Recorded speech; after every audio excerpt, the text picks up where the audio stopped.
What's going on, guys? It's been a minute. I miss y'all. Haven't posted in this area in a minute, so I want to make sure I'm taking care of you guys and you guys know exactly what I'm looking at going into the future. Big shout out to Ferg Inside Jedi, because actually he's the one who put me onto this idea with one of his maps, and then I just started exploring it, going down the rabbit hole, and this is essentially what I came up with. So let's start from like where we began in the sense of support, right? Support from 2020. Right, when we were around like $87, if you will. This yellow trend line, we're going to call this a spider line. This yellow spider line has acted as a significant area of support thus so far. You know, where we tapped into right over here, we came really close here to that area, but now we kind of have this area which is in question, which lines up with some fair value gaps and some liquidity pools here in this area. Now, on the opposite side, we have this purple line that's coming down, which is another spider line that's going to be measuring for an area for resistance. Now, I'm going to give you two different areas where you can start setting up some swing shorts and some swing longs. So essentially swing short into a long, and then long back into a short, and then take that short into a mega push down, and then take your last long that you're going to take until we have an insane bull rally.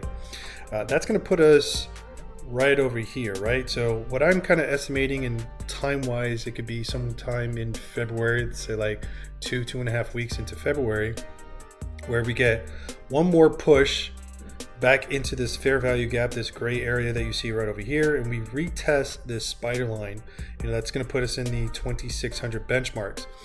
You know, a safer entry would be entering right around 2434.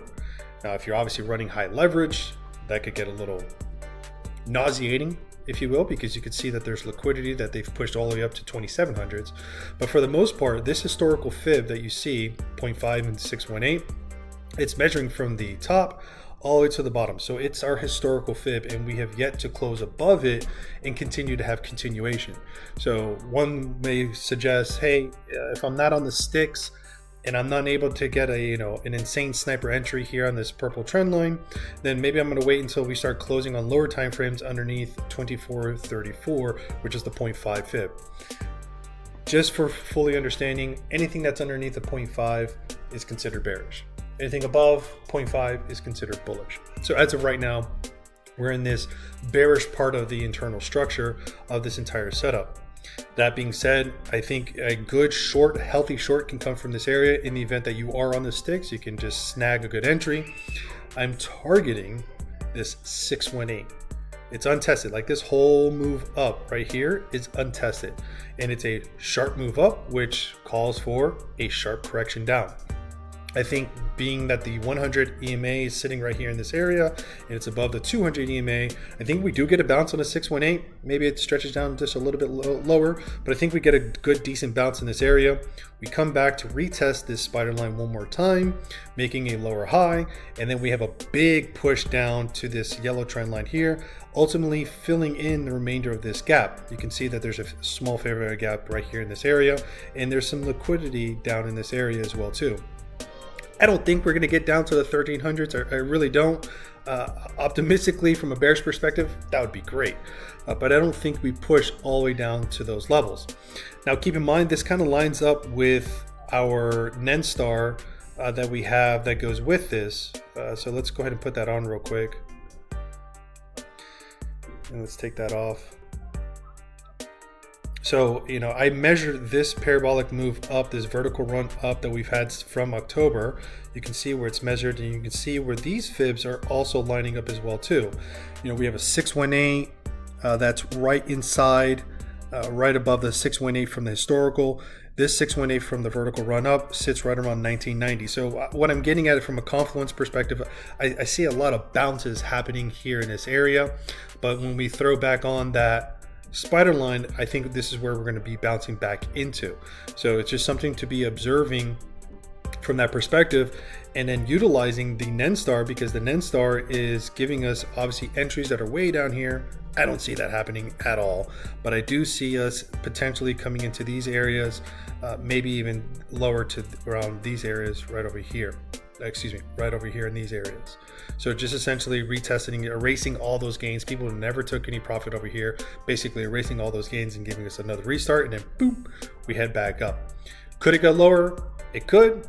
I don't personally see that. I think we're going to be setting ourselves up for an insane run if we come back down here to this area. It's a healthy correction, and then we can move back up because we've already tested these areas.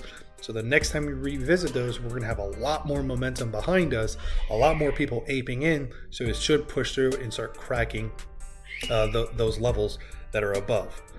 Now, I expect it to, once it breaks out of this area, right? Because this could be a bump and run, if you will. This would be our run, and then we break out. I'm expecting to test this new gap over here, which would put us back in the 3581s, and then we have another small correction, and then we move back up again. But for the time being, for all intents and purposes, over the next 2 to 3 weeks, look for the moves up to the upside. Then once we get up to this upside, prepare your short and hold on to that short for a minute. Try to stay in the higher time frames because that's essentially where you're going to want to be. If you're looking for that snipe entry, go to a 4-hour. Try not to go anything lower than that because that could be misleading. It could give you some false signals, and I think a 4-hour would be even healthier for you altogether.